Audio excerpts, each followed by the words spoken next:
So whatever the sugar you eat or carbohydrates you eat, it is going to stay in the blood only. It will not get into the cells. That's how you are diabetic.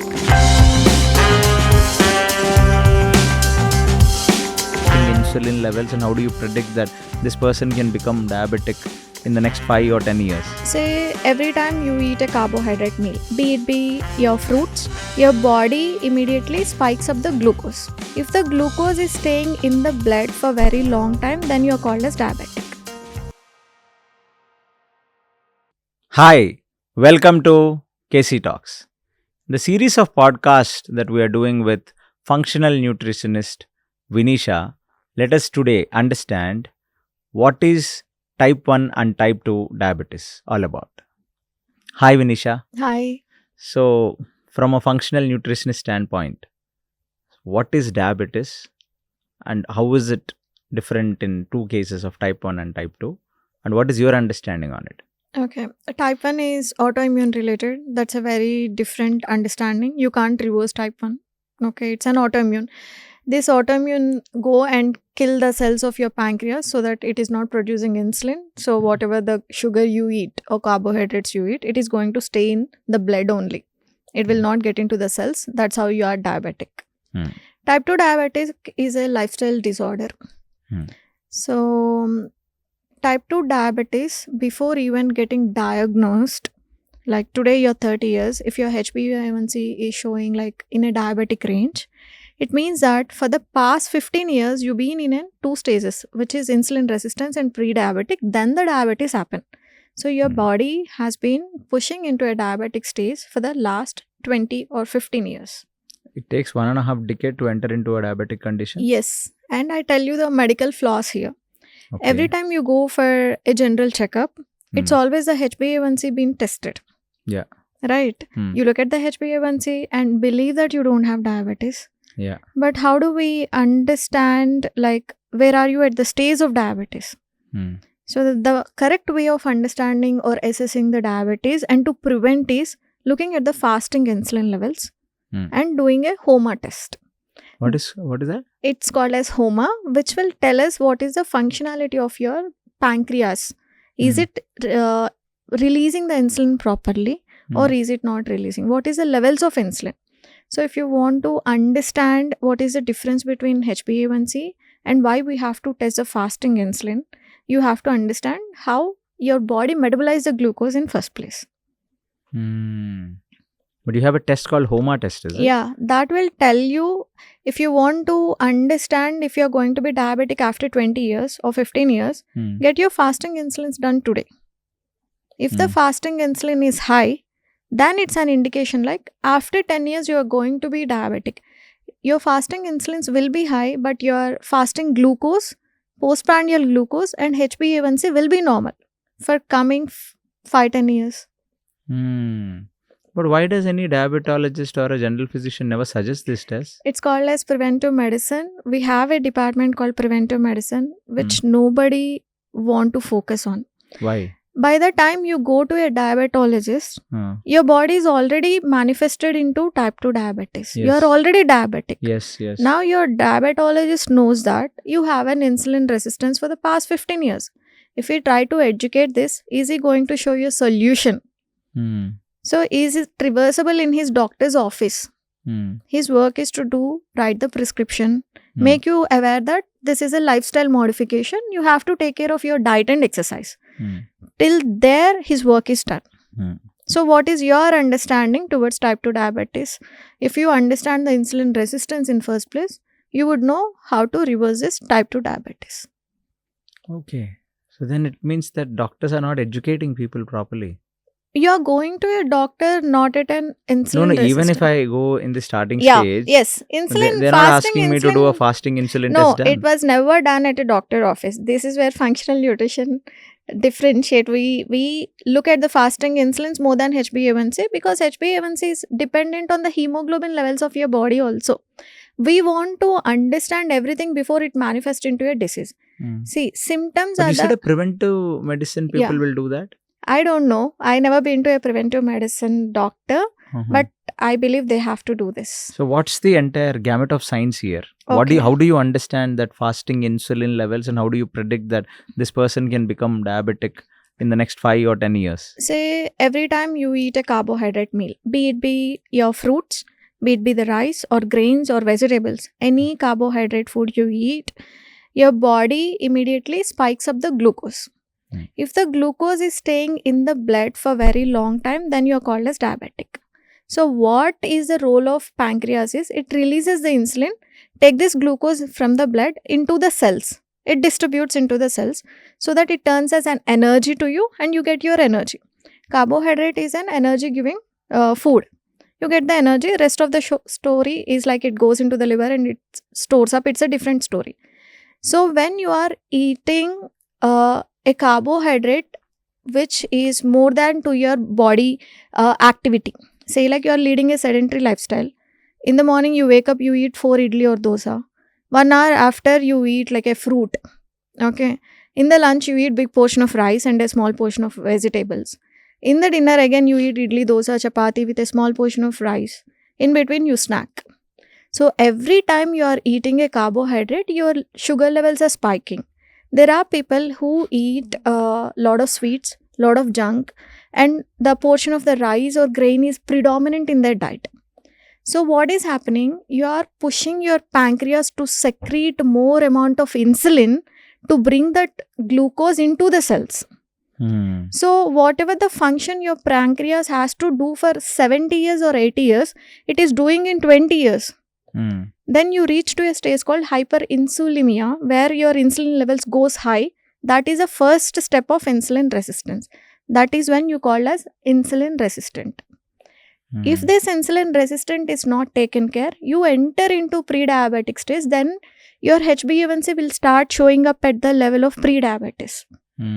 One fine day, this pancreas will give up. I have done my whole work. You made me to overwork in this 20 years. You have made me exhausted. Now I have no longer capacity to produce insulin. So now you are diabetic.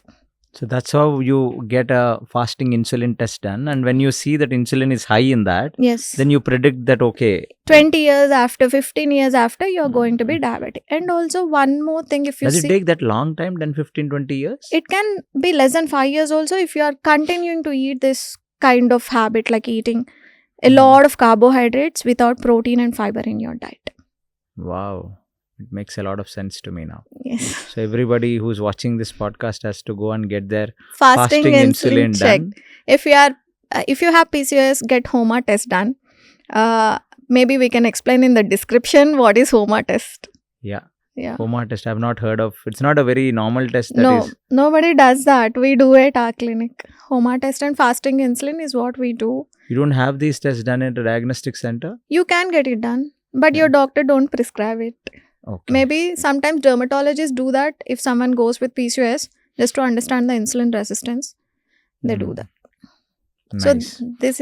So now, as a generic ratio, out of 10 people, how many people are diabetic and pre-diabetic? 3 are pre-diabetic, 1 is diabetic. I can be wrong with the number. 3 can be diabetic also.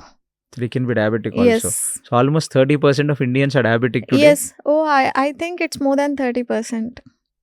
We are the diabetic capital of the world? Yeah. Are you sure about this? Yes. Statistics says we are the diabetic capital of the world. Then what are we doing to reverse it? Educating the people regarding the right way of eating and taking the precautionary things like looking at your fasting insulins, getting checked through the annual checkups. It would help you to. Okay. So now we will get into a practical understanding. Yeah. You compare yourself with a normal doctor, a good doctor, a good, what do you call them? Allopathic doctor. Okay. If a person of HbA1c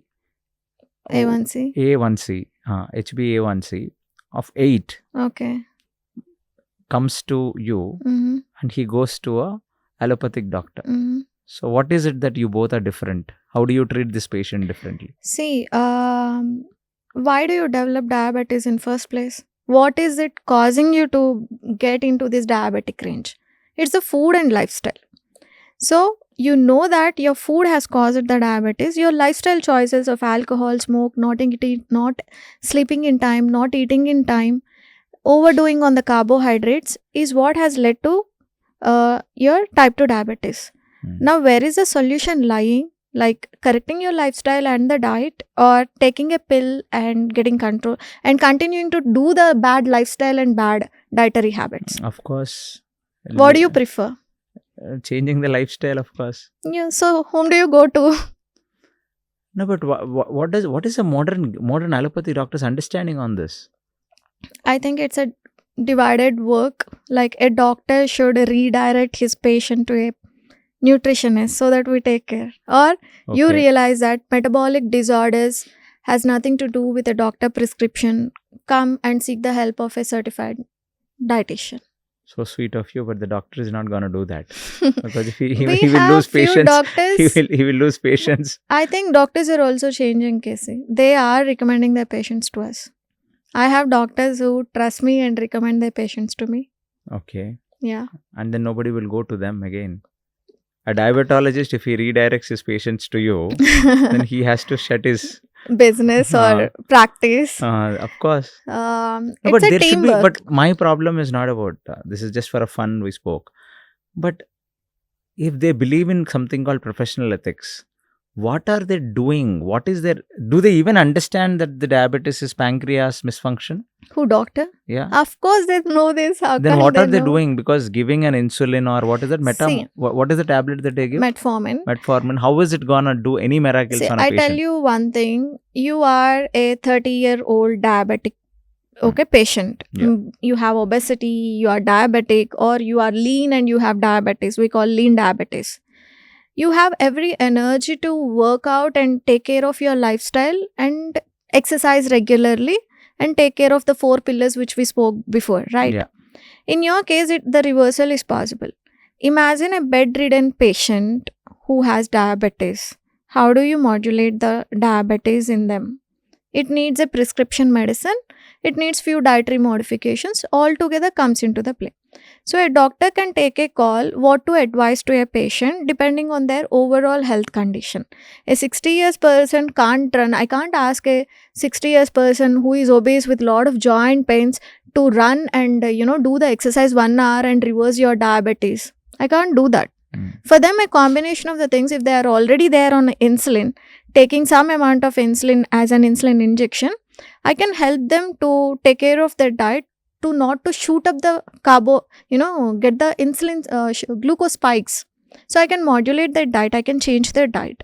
But still, the pancreas has lost its function.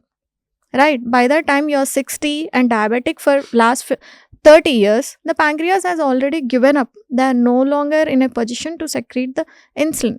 So you take a little help through the insulin injections and then do a little bit of weight loss, then get up and exercise. These things then takes an year. In this year, I can't keep the patient off the medication completely. So you should understand where you can stop the medication according to your age. It depends. So this is where doctors plays their own role. So now that you have told us very clearly, then for an young person, it's a clear abuse of medicine then. Yes, I don't recommend taking medicines if you are physically healthy. No. Which most people are, at least till 50. At least till 50, most people are healthy and they can really do some modifications in there. Yeah, they can do. Actually, it was at least in my childhood, maybe 2 decades back, when somebody gets diabetes, they are on pill for life. That's what their understanding was. But there is a organization called Diabetes Muft Bharat. I think some Pune or somebody who have reversed so many diabetic cases. We can reverse it easily if you are in a stage where you're physically active, you can exercise and take care of your diet. But I was told by somebody that you can reverse type 1 also. Type 1 though, it's an autoimmune disorder, Casey. I don't think it is possible to reverse. You can never reverse a type 1 diabetes even with whatever you do. I don't know. Autoimmune disorders are reversible. But they go and kill the pancreas, which lost its functionality to produce the insulin. So if it is an autoimmune disease, say like psoriasis and eczema is an autoimmune disease. So those are not losing its any functionality underneath. An organ is not related to that. Whatever you are eating, that is going and triggering your immune system. Hence, you see the rashes and eczema on the Patch. body. So you reverse that. But here, the organ itself has lost its functionality. Okay. So you can manage it maybe with a healthy diet, but I can't promise, or maybe I don't know. There are cases which have reversed, but I don't know. According to my medical knowledge, I think it would be You can't reverse a type reverse 1, a but type type 1 2 is diabetes. definitely possible. Yes. And how many months will it take to reverse? Anywhere less than, give me like, if you have HbA1c around 8, it takes only 3 months for you to bring it back to I'll give you a patient who is my uncle. HbA1c as A1C. 11.A1c as 11.4. What is his age? His age is 50. 50. Is he interested to bring changes? It narrowed down to the psychology of the patient also, Casey. Just because I am giving a diet plan, I am asking you to do XYZ things, it doesn't mean that I can completely reverse. What is your willingness? If okay, let's say he's a very good patient of yours. He's he ready can to. take it. Then how many months do you think you can 6 reverse? months though enough. 3 to 6 months. We can work on this. You can bring him back? Yeah, definitely. Without a pill? Without a pill, yes. Wow. Unless we look at certain factors, like as I said, what is the activity of the pancreas? Is it there still, even if it's a low insulin levels, is it actively producing the insulins? It's not an autoimmune conditions associated with that. So we take. What are the side effects of this metformin and and the insulin injections that we take? The oral medicines will deplete the B vitamins in the body. This is the reason why they develop neurological issues as they are aging. You see, the first thing is when someone is taking any metformin or any diabetic medication, the body depletes B12 and B vitamins. The role of the B vitamin is to protect the neuro system, the nerve system. The lining of the nerves is called as methylated nerves. So when you have B12 deficiencies which are not identified, so when you go to a doctor office, it's always looking at HbA1c. You don't look at vitamin D3, you don't look at B12, you don't look at other vitamin and minerals. So your body is slowly depleting the B vitamins, which is now giving rise to lot of fatigue. You see, these diabetic people have lot of fatigue in them. Yes, they do have. They are always exhausted even if they do the small works, right? So this B12 deficiencies was not identified. Now I appreciate like a lot of doctors are prescribing B12 medications and B complex medications along with the metformin. Along with the metformin. Yeah, they are doing now. So I tell to my father. But again, it doesn't work. You are at one way giving a drug which will actually deplete your B. Yeah, and B you're complex, compensating. And you're with compensating with again a man-made chemical or even a plant-based. I don't think it would. Okay, great. So whatever you said now, that it's gonna impact on your nervous system. It's gonna impact you on your entire B complex vitamin deficiency. Yes. Why was it not being told publicly? Why is it not on? It's an information for me. Yeah. Not a lot of people know this. Nobody want to over-educate a patient. That is first thing. And as I always say, it's a $1 billion industry. The entire medical system is being ruled by pharmaceuticals. If you stop selling one drug, you can't build another drug, right? This is for metformin you are telling, right? The oral hypoglycemics, they deplete B vitamins. Yeah. Metformin is one of that. Yeah, one of them. If they take injection of insulin, then what is the health? What are the side effects of that? No, there's no side effect out of taking insulins. Seriously? I think so, except the metal loads that comes with. Okay. I haven't done much research on that, but I feel the synthetic made insulins are also two ways. I think now they are more bioavailability is high. So I don't think they're going to deplete anything. So in my uncle's case of 51 years who has a HbA1c of A1C of 11.4. So when he comes to you, will you ask him to stop medication and then you put on to your diet? No. We never do that to abruptly stop any medication which you've been taking. It's a daily, it's a weekly monitoring or monthly monitoring what we do. If you have a glucometer at home. So I did for my, there was a doctor's family that came to me for type 2 diabetes management for the male doctor in the family. So when we did, he was on insulin. We did for 6 months of program. So he was at 11. In his HbA1c was at 11. He was 60 years old, 58 or 60 years old. So by end of 6 months, his HbA1c came around 7. So, but he still takes that minimal doses of insulin because his body is now at a point it turns into the insufficiency of your pancreas to produce the insulin. Now, when you're modulating the diet, you're decreasing the load on the pancreas. Whatever the insulin it is producing, you're making an equivalent for it to utilize and turn back into the energy levels. So, after a point, what happens is your pancreas are losing the functionality of producing the insulin.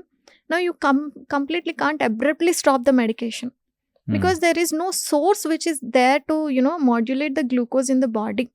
If there is already a source, you are not insulin, your pancreas are working well, then the reversal is possible. You completely be off the medication. But by the time someone there crosses the insulin resistance, it impacts the pancreas, you're aging, you're 50, 60. So it becomes a little difficult. It's case subjective. Case subjective is a very nice word. But okay, so let me ask you a very straight question, that whenever a person who has type 2 diabetes, he comes to you and he is a very sincere patient of yours and he is doing well, and then will he have to sustain this on your diet plan all life, or he can get rid of you at one given point of time? As I said, understand what is it increasing the sugar levels in your body. Okay. If you have that basic understanding, then you don't see like a diet plan. You see it like a lifestyle change.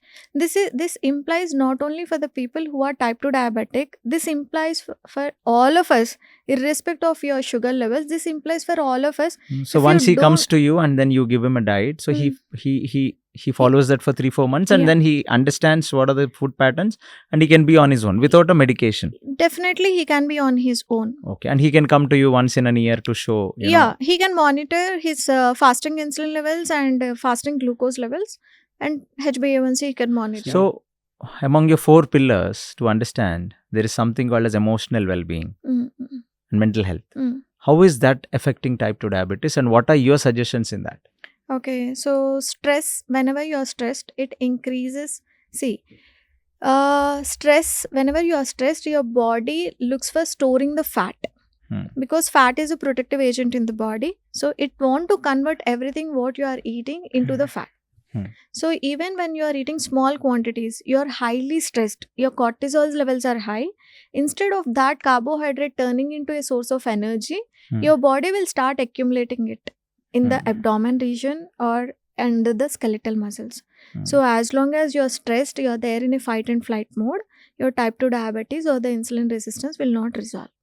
So mental health plays a significant role in management of type 2 diabetes. It's not just the type 2 diabetes. You name any disease, it roots from your mental health, and your mental health has to be taken care of if you want to have a healthy, happy and overall well-being life. Superb. Actually, I want to cover a special podcast entirely on this, because somebody told me that every disease originates from mind. Yeah, I also believe in this. Okay, so let us do that to understand what all different mindsets would lead to what diseases. Sure. Great.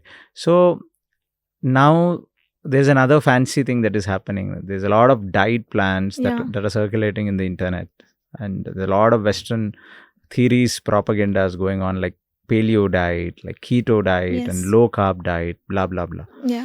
So what is that one diet that you think works well on type 2 diabetes? Okay. If you can change the order of eating. So why type 2 diabetes happen? Because there is a lot of glucose that's been staying, glucose spikes that are happening every now and then. So it is increasing the workload on the pancreas. Now, how do we decrease the glucose load? Just by modifying the order of eating. Say like you are eating 2 idli with a chutney. These 2 are just carbohydrates. So when they enter into, when you eat, they increase the glucose spike. So to modulate this glucose spike, you start your meal with a fiber. So when you are eating a fiber, it will not spike the glucose, because the fiber will slowly release the glucose. It will not spike it up suddenly. So start your diet, start your eating habit, way of eating with just a simple salad in the morning, say like 2 cucumbers, you chop the cucumbers and start anything before you eat your grain. Start eating your fiber. Then eat your protein. Then whatever the amount of carbohydrate you want to eat it at the last. So if you can follow this simple order of eating, it is going to reduce the glucose spike. It is going to reduce the burden on the pancreas. Hence, you will not be diabetic. So now what diet you want to follow? You tell me. You got the answer. You understand? Yeah. So you need not completely avoid carbohydrates, but the portion control. Instead of eating just 4 idli in the morning. But if I completely, okay, so this is just a Google, information. Yeah. If I get into a keto diet, what is the problem? There is no problem in getting onto the keto diet. But it's not a sustainable thing for long. Yes, when you are getting onto any dietary modifications, the sustainability comes in first place. Do you feel happy to eat that particular food? Are you happy to give up on the traditional eating habits and change into something which is impractical? Now you are doing keto diet, the entire family is eating a normal diet. Is it disturbing your relation with the food? Is it disturbing your approach? Or not only that, it get too monotonous to follow one diet all the time. Yes. So simple thing is like understand how to reduce the glucose spike in each meal. A simple approach. Eat your fiber first. Everyone. So now make the changes like eat your fiber first. Just a cup of cucumber, carrot, beetroot. You just chop tomatoes. Make a small katori of that and eat it. Now you don't have time. Just eat one cucumber. You don't like cucumber. Eat just one carrot. Eat just one tomato. Start your meal with fiber. Add one boiled egg. One omelette is fine. Then you reduce the portion of idli. Don't eat 4 idlis. Just eat 2 idlis. Rather than eating that simple plain idli, why don't we eat this millet idlis? Because it already it has a fiber, it has complex carbs. See, the amount of the glucose spike that happen from the millet idli, you are combining and other things like the way you make the millet idli also makes a difference, right? Some use a rice combination, some use urad dal combination. So instead of that single dependency on changing the grain, just the grain, you are talking about the complexity of the fiber that comes from the millets. So millet is a grain end of the day, right? So it has fiber, it doesn't have fiber. But the order of the eating, you do any choice of the grains by yourself. You eat rice-based idli, you eat millet-based idlis, you eat some other based idli or dosa or any grain of your choice, but limit the quantity. Just because it is millet-based idli, you can't eat 4. You reduce it to only. Just because it is and again, I have to eat a fiber. Start with fiber. Yeah, you have to. Plant fiber will reduce the load of glycemic index very beautifully when compared to the grain fiber. Grain fiber. Okay. Yeah, it's different. They have both soluble and insoluble fiber. Yeah. So that is a beautiful way to decrease the load of glucose spike. If you can follow this simple order of including the fiber first, protein, then combining a healthy fat like ghee, top it on your idli and eat it with chutney or sambar of your choice. Wonderful.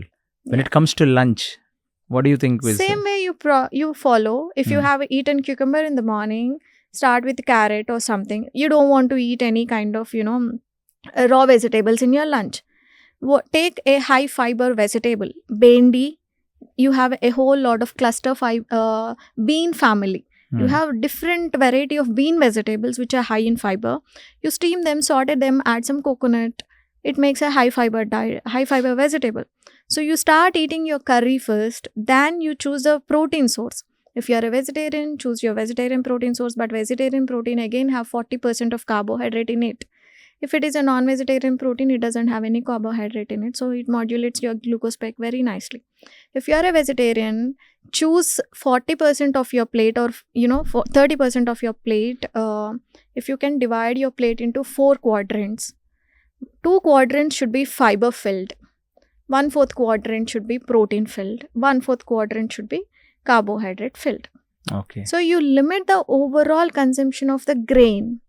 Eat it in this order of fiber first. It could be cooked fiber or uncooked fiber.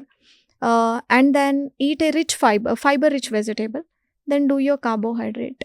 And then do your grain. This is the order of eating. And healthy fats, of course, ghee. A teaspoon of ghee in every meal is what I love to add for a good skin, for a good GI system.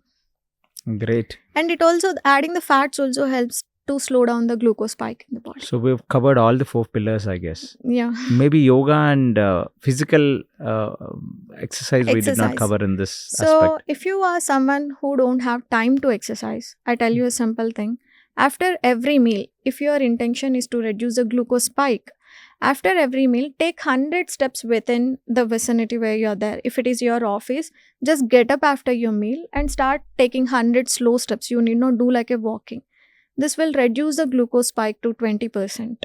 It's a very easy, simple things which instead of eating and sitting or lying down and sitting and talking to your colleagues, just stand up, do your work like a simple 100 steps which would reduce you. You'll not feel sleepy if you eat your food in this order. So this is a very simple solution. You need not go to any extremes of zero carb diet, extremes of keto diet. So Superb. I don't believe in extremities. Self-sustainable. Yes. And very holistic. Very easy to follow. And you're confident that you can reverse, very... Do this, at least start doing this approach. Even if it's in the dinner, eat more fiber, followed by protein. Reduce your grain to the maximum extent. We need carbohydrates for our brain functionality. Without carbohydrates, you are a zombie roaming around. Your brain won't function. I have another doubt here. What about fruits? Fruits are also carbohydrates. See, there are healthy versus unhealthy carbohydrates. Healthy carbohydrates still spike your blood sugars. If you wake up, again, nutrition is subjective. Okay, it depends on what is your lifestyle like. If you wake up and you take fruit as a pre-workout, it's okay. 1 banana, 1 apple, you eat pomegranate as a pre-workout, it gives you energy. You are spending that glucose spike immediately on an exercise, so it is coming down back immediately. Glucose spike is not the problem, but if it is not coming down immediately, then it's a problem. Yeah. So any food you eat, it's going to spike your glucose levels. But so now you are taking as a pre-workout meal, it's not a problem because you are going to spend next 45 hours physically working out, so it's not a problem. But you wake up, your obese side, your pre-diabetic side, and you want to lose a weight, then you start your day with a cup of pomegranate or large cup of fruit. Then it spikes your sugar. You will not see any change in your HbA1c even if you are doing a starvation diet, if you are just limiting to a low carb diet. When people want to lose a weight, what they do, instead of 4 idli, they eat just 2 idli with a little bit of chutney. They're restricting only the calories, but they're not understanding that calorie restriction itself is not enough. You need to change the way of giving the blood sugar spike into the body. That 2 idli is still going to have spike in the body. Say if you are obese and you have type 2 diabetic, already there is so much of insulin circulating in the body. This circulating insulin will go and disturb each organ. That is how this circulating insulin will impact your ovaries and create PCOS. Oh. This is how it goes and create high triglycerides. When you take I was checking your blood report. You remember you have high triglycerides? Yeah. So how is this happening even if you are on a clean diet? So a triglyceride will not shoot up unless your body is seeing that small amount of carbohydrate. You eat very little, right? But why your triglycerides are shooting up? Because I eat carbs and fat a lot. Yeah, because that order may be different. You are eating first carbohydrate, then you are eating your fat, or that small amount of carbohydrate without a protein is not being accepted by your body. Hence, it is increasing the triglycerides. So, triglycerides will only increase if your body is seeing that carbohydrate as a burden.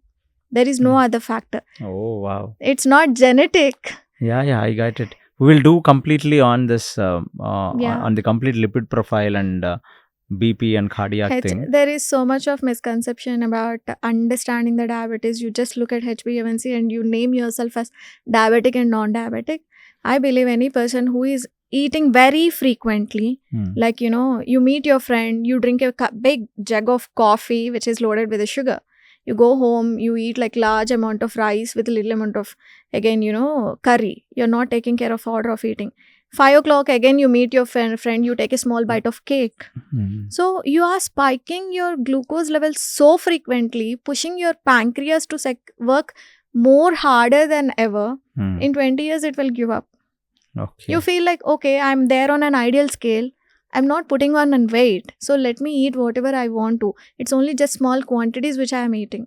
So a habit of frequent snacking is Also equally dangerous. equally dangerous. Yeah. So there's a lot of correction. Now I understood where the nutritionist plays a Yeah. role. So thank you so much for your understanding on the entire, diabetes as a subject. So let's hope that you get more people, and you have a holistic implementation, and people will change with your nutritional plans. Don't go for shortcuts. That is only my request. Like, don't get into like 10 kgs of weight loss, 20 kgs. Don't fall for these kind of diet plans, which is showing you the number on this, scale. They put a scale and assess your overall health. That is not how it works. You have to Definitely. make something very sustainable. It I should really not, can appreciate functional nutritionist Yeah. point of view now, because it is very holistic. It is Yes. not like, you don't compartmentalize. No, It's all wholesome. Thank you so much, Vineesha, for this. my pleasure. So let us do more such, A deeper understanding. deeper about the understanding diseases and on disorders. pancreas, and this is it's a overall level. It's very nice. But let us deep dive into the lifestyle disorders Sure. going forward. Thank you. Thank you so much, Vineesha.